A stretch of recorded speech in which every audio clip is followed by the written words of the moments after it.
So here I am with Innocent. He is the executive director of Breakdown Uganda, which is also being rebranded as Masterpiece Uganda, just like we are in the USA. Masterpiece International used to be Breakdown International. So Innocent, this is actually exciting for me because I love talking about Innocent, but I don't ever do it on camera because it's usually on a one-on-one kind of a conversation.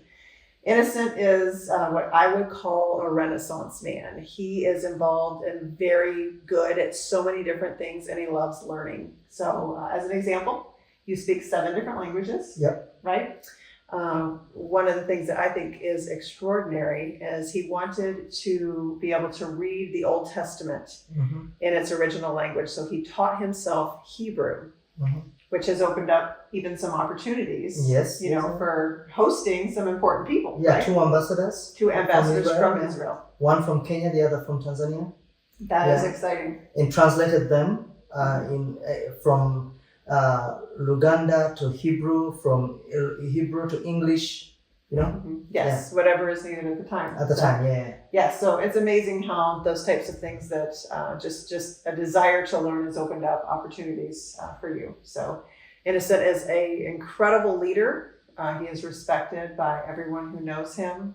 The young people that we're involved with and transforming lives love him.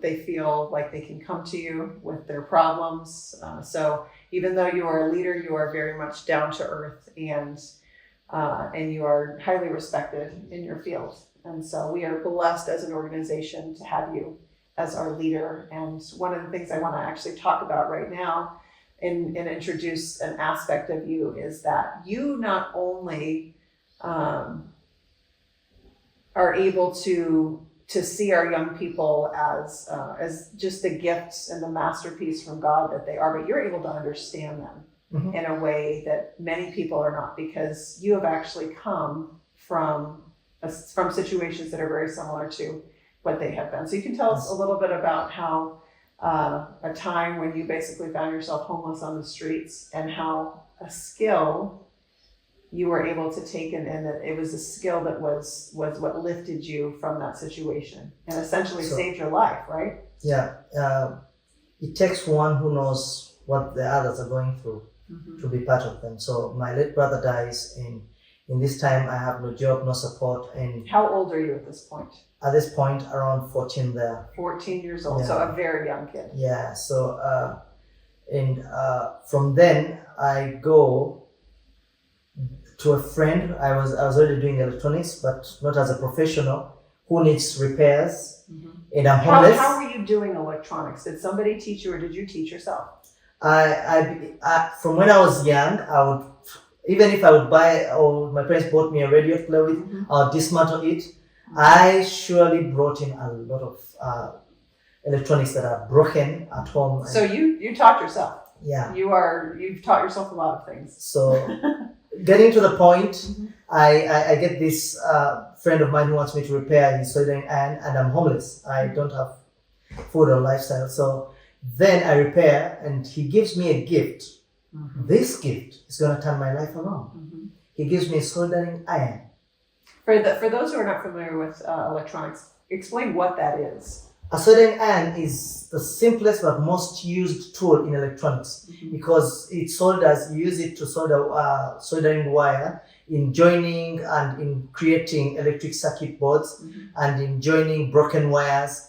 So if any machine is broken, to replace any component, you will definitely need a soldering iron and a soldering wire. So if you have that tool, what can you do? So this will be like magic to electronics guy, any electronics guy, because you need a meter, you need this, but I didn't have all those. All I had was the iron, and I had to repair a woofer. And subwoofer? Yeah. Like a speaker? Speaker, yeah. And now these woofers we're talking about here are not just a speaker, they have a circuit board that helps differentiate the two sounds. So to cut the long story short, and to cut the whole mechanism short, I repaired his sound. And when I repaired his sound, he gave me some money. It was very little money, but he blessed me with the tool that was about to change my life also. Now, when I go out with this tool, I begin to repair people's machines. Literally. So what's that like for a person to bring in a 14-year-old kid from the street who magically has a soldering iron to fix their? Is that odd here? Is that actually nobody brings you in? You have to be very, very creative because I had to walk to a place where they repair a repair station. Okay. There used to be a place in Kampala where they were repairing TVs and radios from at the time. That place no exists now. So I walked to that place, and when I reached there, literally you beg and be like, "Can I assist you? What you're working on?" And I also work here. And you have to prove yourself that you of actually course, know they what will you're give doing. you a test. Mm-hmm. Work on that. So I think that is part of what also created. I can connect with anyone at any time because I learned how to seek, knock, and be able to penetrate one's mind and allow me to try my skill set. Mm-hmm. And I was good at this. It wasn't raising enough money at the time, but it moved me from living on the streets to owning at least a residence I could rent. Mm-hmm. So this in the back of my head, and what comes up later, I want you to know that where we are at is a model that has been built by factors around my life, not just this one piece. Right. That is kind of a foundational piece for where we are at as an organization, wouldn't you say? Yes, because I studied two kinds of things. One, how the people in the ghetto live, how the people in the streets live, and why they are like that. And then I was gifted with the chance to have this tool that I was using, and I was lucky, not like they had the same luck. And along the way, it has become the central piece of skill sets. Because even when I studied, I pursued this same gifting. So it's powerful in my life to be able to use this again to the same other broken people to raise them back. Right. Yeah. Right. So you learned at a very young age one of the important pathways out of poverty. Yep. That if you can empower a young person with a skill, with a tool, and then teach them how to use it, and even the mindset of how to get out of how to possibly earn money that way, and then what do you do with your money, and then how do you save money, and how do you build money or start a business, which are all things that we teach. And also how to make those choices of not using this money to go for drugs, but keep the money to do great things. Right. So at the time, I didn't have a mother or father around. Mom was far away because she was also protecting herself from whatever was happening at home, and brothers scattered here and there. So life was hard. Everybody. So I'm here on the streets and I have nobody. Then I get to the ghettos also, and you know what's also funny? I work for and repair their stuff and earn money. They are doing drugs. I'm saving money to get a home. So I have a different choice. I would have gone the way they were doing this living, but I didn't choose to go to live the way they were living. I chose a different lifestyle. And still at the same time, I'm doing all these life-changing impacts that I don't know at the time they're life-changing.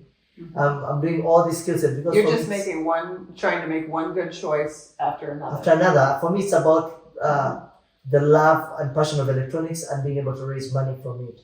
And I'm not realizing I'm breaking the code of dependency. And I have to learn to survive and stand for my own life.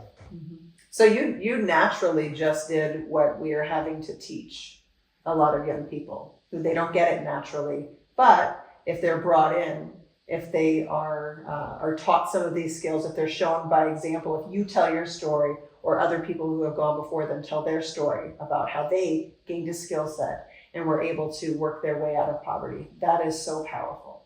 And it also raised this fearless entrepreneur that even when we started our first year graduates, we didn't have equipment. Right. But we tried to use whatever we had at the time, one sewing machine, a comb, not even a mirror, to start a school of skill sets. And for those in electronics, at least they phoned me with stuff. They found a meter, they found an iron. But in the other skill sets that we were giving, we had one sewing machine to take care of more than 10 students. We had, but because this is back in the mind, I know you can do it.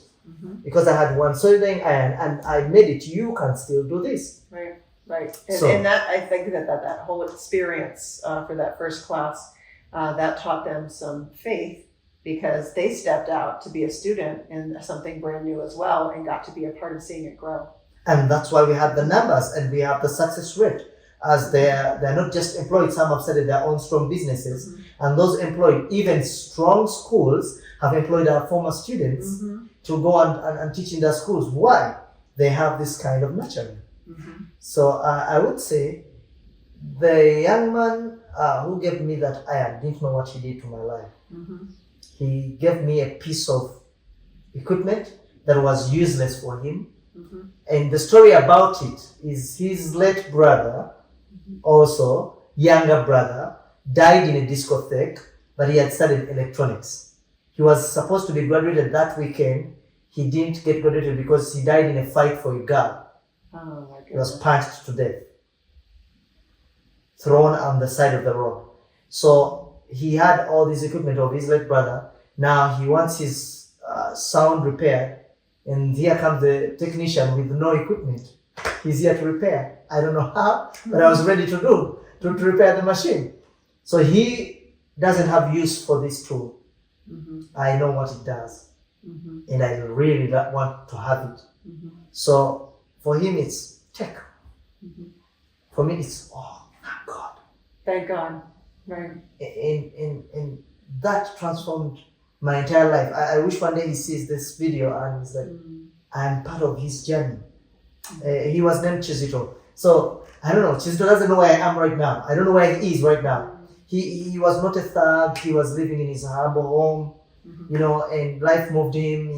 Whatever he was studying at the time, I was going through so much in my life. So whatever ended up happening with that soldering iron gift? When after repairing and buying tools, it came to a point where the element inside got broken because they break, and I hung it in my house for a good number of years. Till the project began. I still had it in my house. It was a red soldering iron, and it's cored, and I kept it for all those years until the project began. I still had it in my house. That's amazing. That's amazing. Something to basically put up on the wall as a memorial and a reminder of where you came from. Yep. It still shines bright in my eyes. I still remember how it looked like. And it was rare because now they've made new fashions on it, But the other one, it was very old school, but that old school machine transformed now not only my life. See what it's doing. God will use anything small in your life to impact many people. So I love that story. Thank you for telling it.